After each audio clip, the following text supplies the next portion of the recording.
Agora é com vocês. Eu não vou ficar ajudando ninguém aqui hoje, nem dando aula. Ok? Então vamos lá. Misturado por examinador. Eu vou seguir por examinador aqui, tá bom? Dr. Marcelo Vieira Cavalcante. Vamos lá.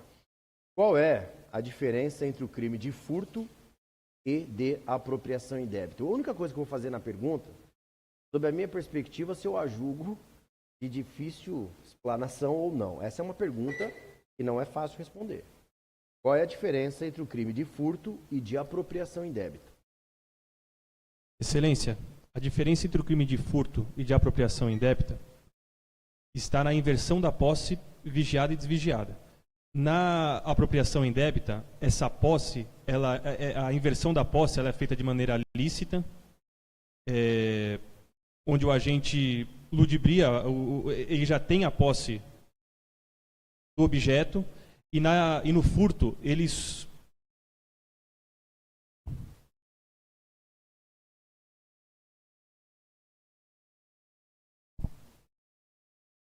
Isso, excelência. E no furto, ele... Posso certificar a minha resposta, excelência? Vamos lá, por favor. A diferença entre o crime de furto e a apropriação indébita está na inversão da posse. Na apropriação indébita, ela é feita de maneira lícita, e no furto, não, de maneira ilícita. A apropriação indébita é uma inversão lícita?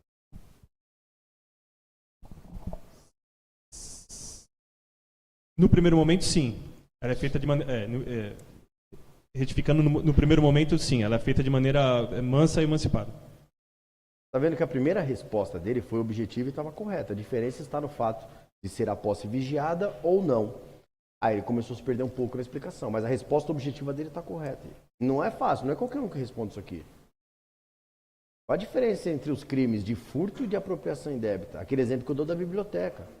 Na apropriação indébita, a posse é sempre desvigiada. No furto, a posse é vigiada. Porque o furto, a conduta é subtrair. E o que é subtrair? Tirar da esfera de vigilância. Então você viu que objetivamente ele respondeu certinho. A diferença está no fato da posse ser vigiada ou não. Se embananou um pouquinho quando começou a tentar falar. Uma hora ele falou de ardil ali, já foi meio pro estelionato, aí ele se ligou e voltou. Isso pode acontecer, mas você viu a resposta objetiva? Ponto. Vitor, qual é a diferença? A diferença seria o fato da posse ser vigiada ou desvigiada. Pois na apropriação ela é sempre desvigiada. No furto ela é vigiada. Ponto. Não recordou desse conceito?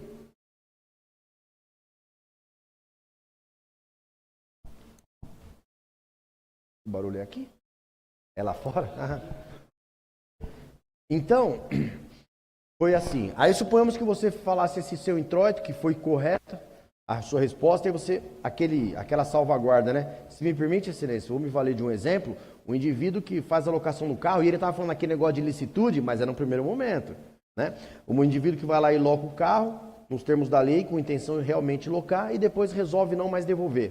A posse já era desvigiada porque não estava mais no local em que ele recebeu a coisa. Perfeito. E qual é a diferença entre apropriação indébita e estelionato? Excelência, a diferença entre apropriação indébita e estelionato, a principal diferença está na participação da vítima.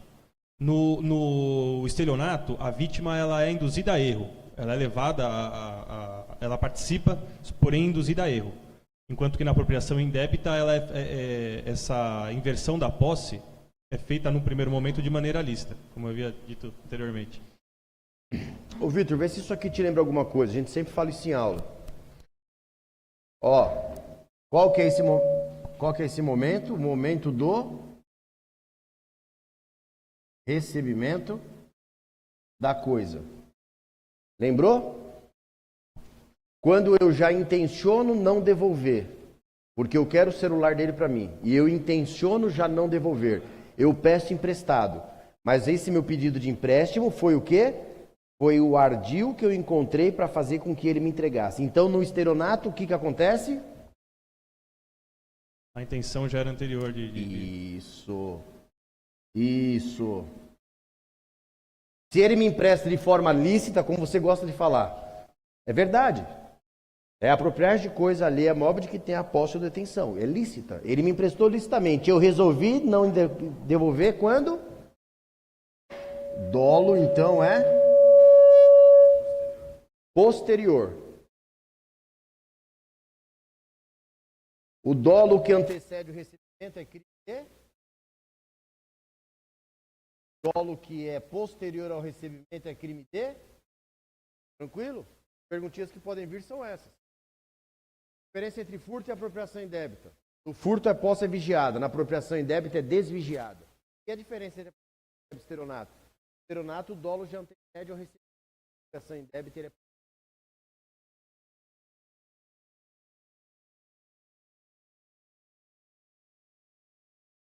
Tá?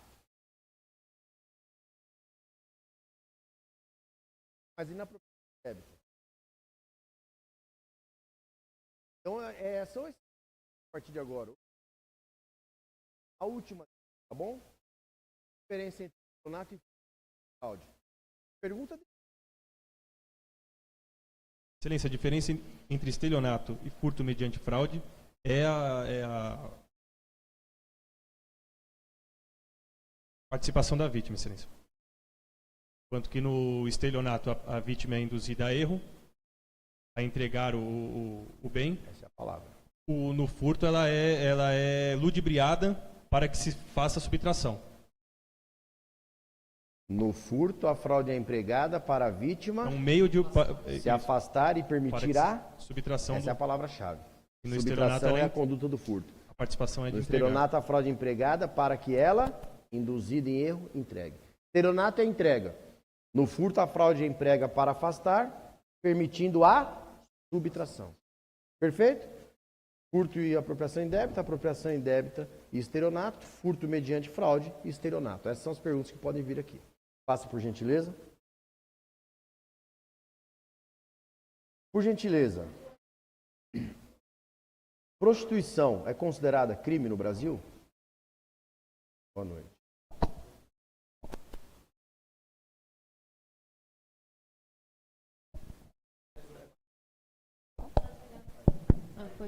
Boa noite, excelência. Boa noite. A prostituição não é considerado crime no Brasil. Objetividade correta. Somente o mais? favorecimento ou favorecimento à prostituição ou manter casa de prostituição, o fianismo. Melhorou. A Constituição por si não é crime. Nós temos sistemas que falam da prostituição. O abolicionista, né? O regulamentador e o permissivo. Mas isso não vem ao caso. Agora, veja só, não é crime. O crime é, o que ela falou? Favorecimento. Quando ela fala de favorecimento, isso não vai cair, mas favorecimento está ligado ao proxeneta. É aquele que acaba fazendo uma intermediação que não necessariamente de forma contínua. O que ela já falou uma outra palavra, manutenção de casa de prostituição. A palavra-chave do 229, que é manutenção de casa de prostituição, qual que é a palavra-chave? Exploração. Com a reforma de 2009. Exploração é outra coisa, é rufião, que a gente lembra de cafetão. Lógico que você não vai ficar sabendo das nomenclaturas de proxeneta, rufião, cafetão, não vai. Mas, você viu, né? Crime no Brasil? Não, excelência, a prostituição por si só não é crime. O que se criminaliza é o quê? É a exploração sexual de outrem. Essa foi a elementar inserida no 229 pela 12.015 de 2009. Porque até então, 2009, nós não tínhamos essa roupagem, e aí se falava assim, e os motéis se destinam a encontros, a eventualmente... Não, amigão, o que é crime é explorar a sexualidade de outrem. Ok? Então, a Constituição... Por que eu estou falando Constituição, quando na verdade a palavra seria prostituição? Deve estar com alguma dislexia. Mas tudo bem. E hoje seria reprovado. Prostituição é crime no Brasil? O quê? Prostituição? Ah, sei lá. Vamos lá. A prostituição é crime no Brasil? Não, excelência, por si só, a prostituição não é crime no Brasil. Apenas a exploração, o favorecimento à prostituição. Favorecimento, a exploração é a palavra-chave. Tranquilo? Muito bem. Fala, por gentileza, no que consiste o estudo da legítima defesa. Olha só. No que consiste a legítima defesa? Ali acho que é o Instituto da Legítima Defesa que foi perguntado. Excelência, a legítima defesa é uma excludente de licitude ou uma norma permissiva que consiste no agente que, por meios moderados, repele injusta agressão atual ou eminente a direito próprio ou alheio. Ela falou a natureza do instituto. Trata-se de uma excludente de licitude ou de uma norma permissiva que consiste em, e praticamente reproduziu o texto de lei. Perfeito, todos os requisitos foram citados. É isso aí que o cara espera de vocês. Isso é uma pergunta para nota máxima, uma resposta para nota máxima. Sempre falo, homicídio, excelência, é um dos crimes contra a vida que consiste em a excludente de licitude. É uma excludente de licitude ou uma norma permissiva que consiste em reproduziu. Eventualmente aqui, ó, isso aqui é para nota máxima. Outra que pode vir, foi bem, o excesso é punível quando praticado culposamente, nesse caso? Culposamente, não, excelência. Tudo bem. Recomendo a leitura do artigo 23, parágrafo único. Nas hipóteses previstas nesse artigo, o excesso será punível, seja ele culposo ou doloso. O excesso, essa é uma perguntinha que também vem. O excesso é sempre punível, ainda que culposamente. Mas viu a primeira resposta dela? Com a nota 10. Tá bom? Aí a segunda deu aquela, nunca mais vai acontecer. Mas se acontecer, 10 com 0, divide é 5, tá na média. Né? Tem que ter esse pensamento. Passa, por favor, vamos lá. Boa noite, excelência. Boa noite. Valdivino, indivíduo não habilitado, comprou uma CNH falsa na Praça da Sé. Em seguida, ele é parado em uma blitz da polícia e sua carteira é requisitada. Valdivino está cometendo alguma infração? Excelência. Comprou uma CNH falsa na Praça da Sé e, ao sair de lá, parou numa blitz e lhe requisitaram sua CNH. Ele está cometendo alguma infração? Excelência, se Valdivino apresenta essa CNH, ele comete o crime de uso de documento falso. Você viu? Se ele apresentar. Aqui, pessoal, essa pergunta ele fala, a CNH é requisitada.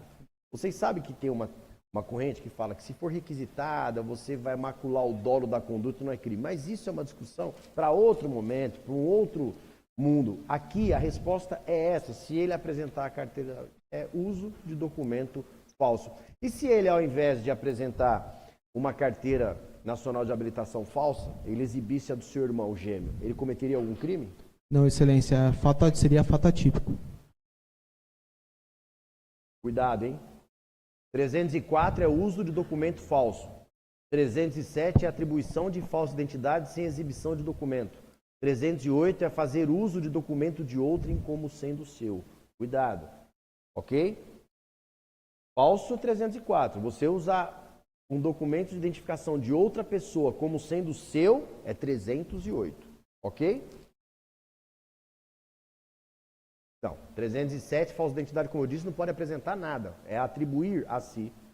Atribuir a si.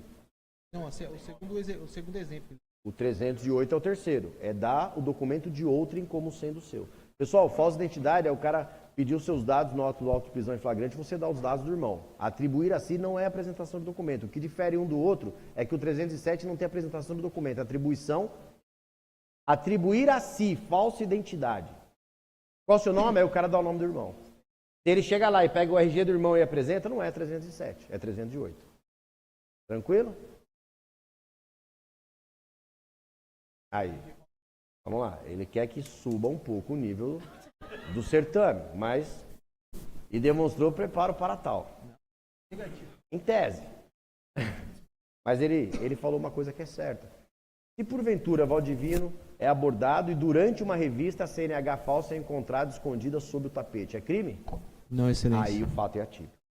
Porque o 304 fala fazer uso de documento. Se é encontrado sem que ele tenha feito uso, o fato é atípico. Né? Porque fazer uso não é um dos verbos do 304. Perfeito. Se quiser passar, você que sabe. Mais uma? Sim, hein? Uma boa pergunta aqui. Fala, por gentileza, sobre o princípio da legalidade sob a perspectiva penal. Fale sobre o princípio da legalidade sob a perspectiva penal. Excelência, o princípio da legalidade, ele se subdivide em dois princípios, o da taxatividade e o da anterioridade da lei. E diz respeito é que não há crime sem lei anterior que o defina, nem pena sem prévia combinação legal. Quais são os dois dobramentos? princípio da taxatividade e da anterioridade da lei penal. Não há crime sem lei anterior que o defina. Anterioridade. Isso. Nem pena sem prévia. Combinação legal, princípio da taxatividade. Reserva legal. Tranquilo? Anterioridade e reserva legal. A taxatividade é um desdobramento do princípio da legalidade. Mas está tudo certo. A taxatividade decorre do fato de que a lei tem que ser escrita, estrita, certa e necessária. Mas está tudo bem. Quando vir a pergunta de legalidade, qual que é assim, uma resposta que você vai pressionar, falar sem querer, né? Boa. É um princípio constitucional, que a gente lembra que está lá no artigo 5º. E ele é o artigo inaugural do Código Penal. Excelência, o princípio da legalidade é um princípio penal constitucional, que na verdade se desdobra em outros dois. O da anterioridade e o da... Perfeito. Aí, lógico, se você se sentir confortável, pode falar. E a gente pode falar como exemplo, um dos consectários do princípio é a taxatividade. Agora, se você falar isso, o que corre o risco do cara falar, e no que consiste a taxatividade? Entendeu? Então, sempre dou esse toque. Se você falar algo, demonstrou um conhecimento legal. No que consiste a taxatividade? Aí, invariavelmente, você vai ter que falar. E você sabe o que é. Então, é aquilo que eu falo. Outro dia eu fiz uma pergunta, pessoal, a gente fala isso aqui por bem de vocês. Outro dia eu fiz uma pergunta aqui e alguns dos alunos, eu não lembro se é dessa turma do final de semana, que está aqui, inclusive.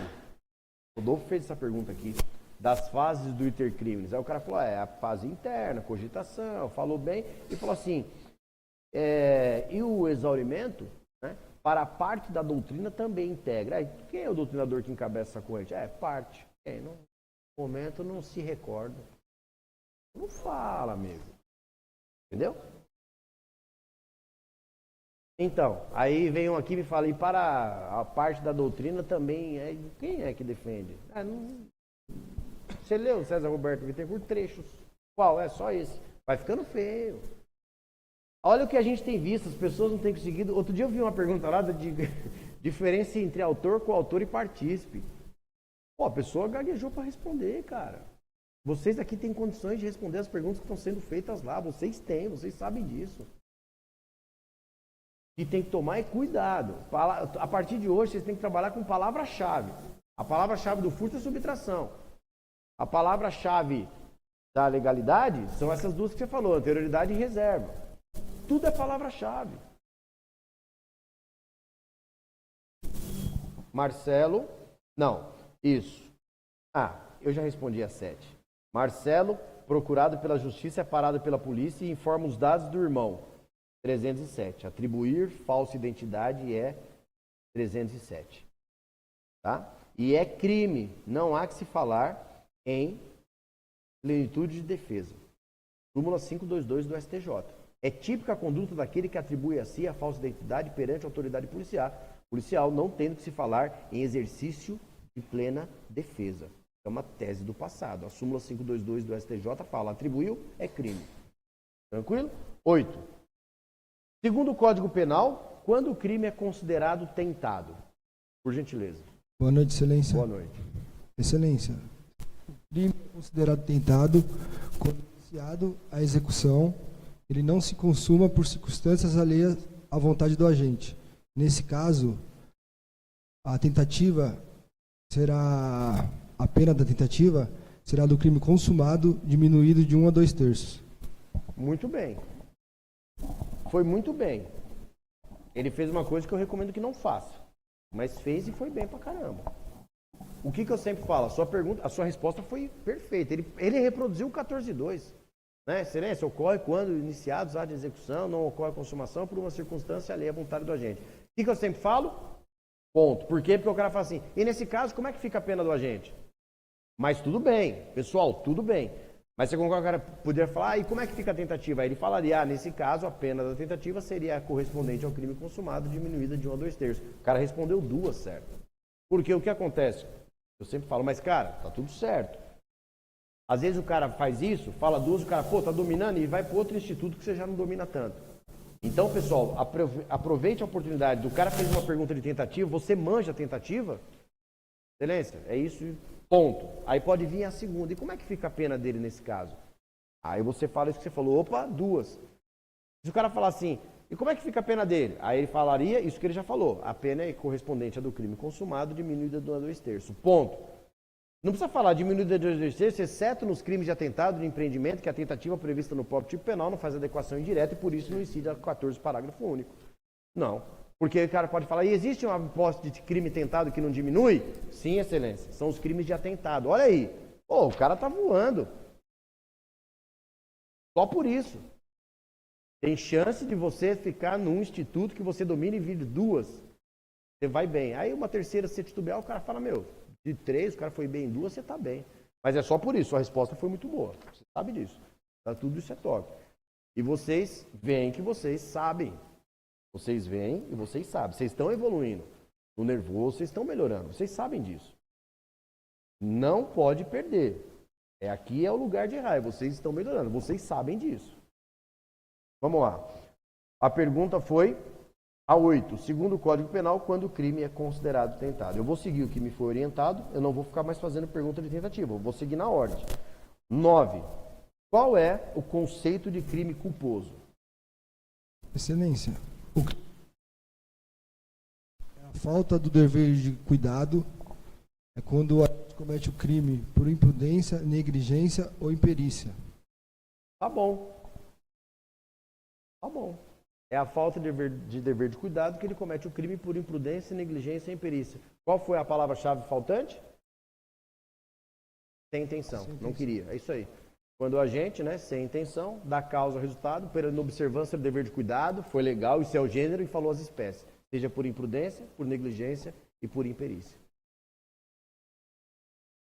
Qual a diferença entre imprudência, negligência e imperícia? Excelência. A imprudência é a falta de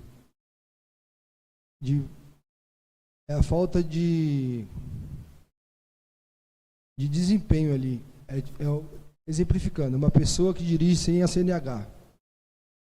Já a negligência é uma negação, é uma falta de dever. Exemplificando, a pessoa que anda com o pneu careca, ela deixa de trocar o pneu.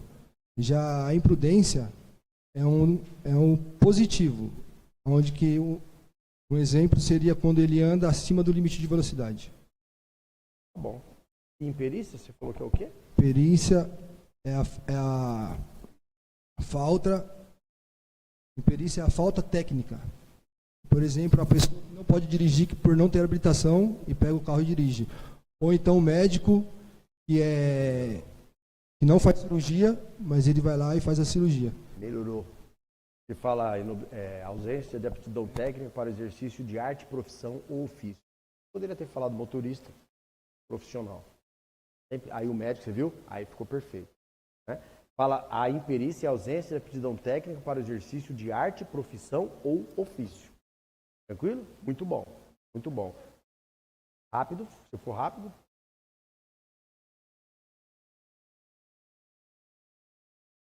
Uhum. Ele é especialista nessa cirurgia? Então não respondo. Não tem como responder. Não tem como. Não necessariamente. Eu já falei para vocês de pegadinha de cara. Fulano, renomado cirurgião que acabou esquecendo um instrumento no abdômen que levou. Não pode você falar que é imperícia porque o cara é um renomado cirurgião. Naquele caso ele foi negligente. Então não necessariamente. Eu preciso de mais elementos. Se só falar isso, o cara que vai fazer a cirurgia e fura o olho é o quê? Não sei, calma. Não tem como. Tem que dar mais elementos. Às vezes você responde acerta uma dessa, a pergunta só foi feita só essa. Tá, então tá, vamos lá. O cara vai fazer uma cirurgia, suturar e fura o olho. Ele tem aptidão para o exercício, para esse tipo de cirurgia? Tem. Então vamos lá, imperícia está afastado. Imprudência é a prática de um ato perigoso que expõe o bem jurídico a perigo. Negligência é a omissão de cautela no dever de cuidado. Ele se omitiu em cautela em algum momento, por exemplo, não fazendo uso do instrumento mais adequado, ele não prestou atenção, ele baixou a guarda, foi falta de cautela ou foi uma conduta perigosa? Se for uma conduta que extrapolou o normal, se tornou perigosa, é imprudência. Se for uma omissão de cautela, é uma negligência, depende do caso concreto. Diante disso, a resposta tem que ser essa. Tá, jamais será imperícia. Pessoal, isso já caiu em prova preambular. Um renomado cirurgião, ao realizar uma cirurgia, acabou esquecendo um instrumento no abdômen. Cara, ele não é imperícia, ele é um renomado cirurgião. No caso concreto, ele foi negligente. Entendeu? Então, se vier essa pergunta, a resposta é essa. Excelência, pode ser uma imprudência, se for uma prática perigosa, pode ser uma negligência, se ele omitiu uma cautela. Agora, se ele é um cirurgião apto à realização desse procedimento, jamais vai ser imperícia, porque ele tem aptidão, embora não tenha feito uso dela no momento. Beleza? Não, tá vendo? Se há essa pergunta de oral, você tem que responder assim, a depender do caso concreto. Aí fica, para ficar mais genérico, você fala, excelência, a depender do caso concreto, pode ser uma imprudência ou uma negligência. Negligência, ele se omitiu em cautela. Dá um exemplo, ele usou um instrumento que não era necessário. E ele, sabedor disso, o cônsul da circunstância, ainda assim o realizou. É o cara que não previne deixando de trocar o pneu. Ele não preveniu fazendo uso do instrumento que não era o adequado. Ou ele praticou uma conduta que foi perigosa, foi além. Aí depende do caso concreto. Certo? Moça? Ricardo, escrivão de polícia, recebe 10 mil reais em seu trabalho e se apropria do valor de forma indevida. Ricardo cometeu qual crime? Ricardo, escrivão de polícia, que recebeu 10 mil reais em seu trabalho e se apropriou dessa quantia. Excelência, o Ricardo responderá por crime de peculato à apropriação.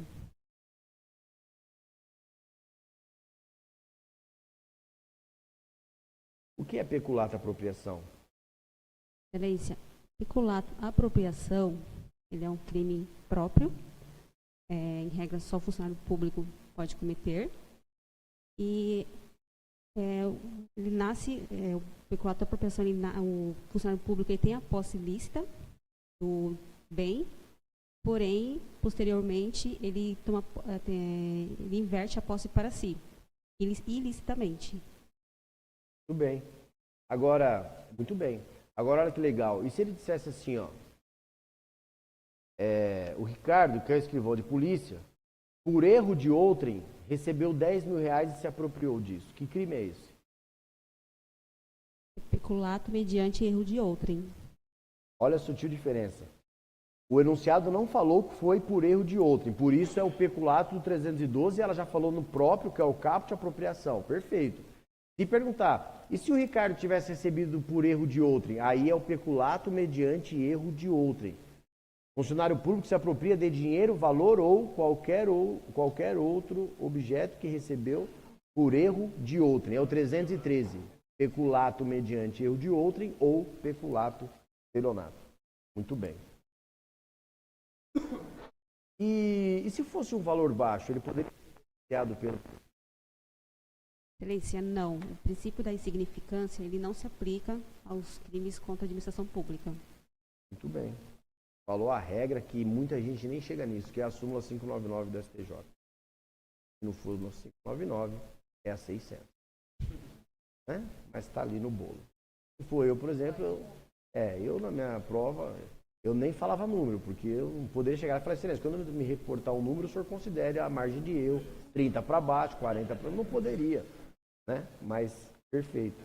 Pode passar, por gentileza. Você viu que a menina foi tão bem que pode vir uma dessas em relação ao princípio da insignificância. Os crimes contra a administração pública não incidem o princípio da insignificância. Né? E você viu que ela foi humilde e deu uma resposta boa, que muita gente nem chega. Não começou a falar, segundo o entendimento do Tribunal da Cidadania, STJ, né? Através do verbete esculpido na súmula 599, você é malandro? E a portaria do Ministério da Fazenda 75, o que fala, 2012? Não sei. Então ela fez o certo, respondeu bem, objetivamente, com humildade. É para passar brincando. É isso aí. Próximo é o Ricardo, como se chama?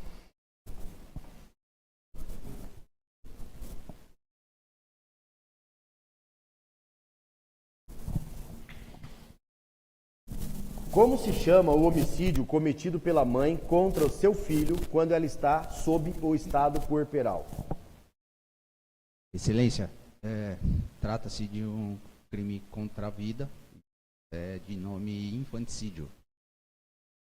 Que a pergunta foi: como se chama o homicídio praticado pela mãe contra o próprio filho sob o estado puerperal?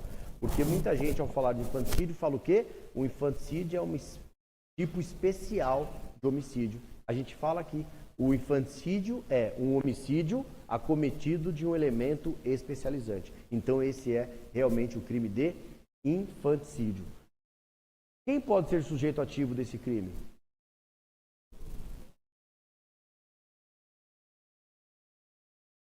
Excelência, o sujeito ativo do crime de infanticídio é a mãe e em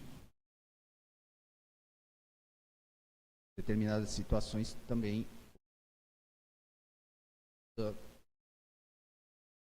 de alguma pessoa determinada. E essa terceira pessoa vai responder por infanticídio? Por que uma terceira pessoa responde por infanticídio se é crime próprio? Retificando, excelência, se me permite. Por que um terceiro, não sendo a mãe, responde por infanticídio se é um crime próprio?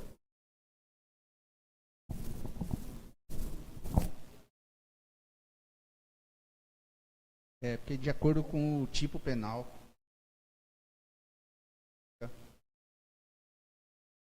somente a mãe no estado puerperal pode cometer esse crime. E por que o terceiro responde se ele não é a mãe? O terceiro, nesse caso, excelência, responde por... Ele deu a resposta correta. E aí quando eu pergunto, como é que um terceiro que não é a mãe responde se é crime próprio? É aquela testada. Aí ele, não, vou retificar. A resposta dele está correta. Está faltando ele falar qual artigo?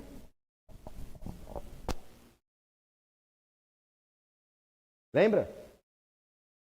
Se a sua resposta foi perfeita, aí pode vir um teste desse. E por que um terceiro que não é a mãe responde se o crime é próprio? Excelência, porque a circunstância elementar se comunica.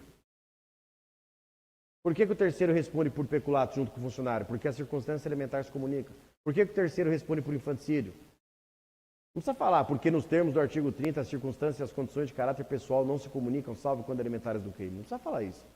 Por que o terceiro responde por infanticídio se ele não é a mãe? Porque a circunstância elementar se comunica a ele, senhor. Essa é a resposta.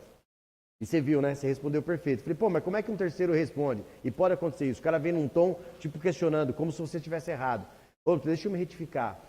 Não, calma. Excelência, isso acontece porque o terceiro é alcançado pela circunstância elementar. Normal. Você foi bem, respondeu bem. Aí vem a pergunta, mas como que um terceiro responde se não é a mãe? Essa pergunta pode vir nos crimes funcionais e no infanticídio. A resposta é essa. Porque a circunstância elementar se comunica a ele. Está lá no artigo 30, a gente sempre falou sobre isso. Tranquilo? Depende. Só induziu, só instigou ou praticou o ato junto e virou coautor? Tanto faz. Ele responde em concurso. Como autor, coautor, perdão, ou partícipe? Depende. Executou ou não o núcleo, tanto faz. É em concurso. Concurso. Coautoria. Não, peraí. Infanticídio, se a mãe está lá praticando o ato de infanticídio, que é matar o próprio filho logo após, e o terceiro pratica a conduta junto, isso vira coautoria. É concurso de pessoas. Em qual espécie de concurso? Depende. Se junto praticou o núcleo, os dois são coautores do infanticídio. Se não praticou, partícipe.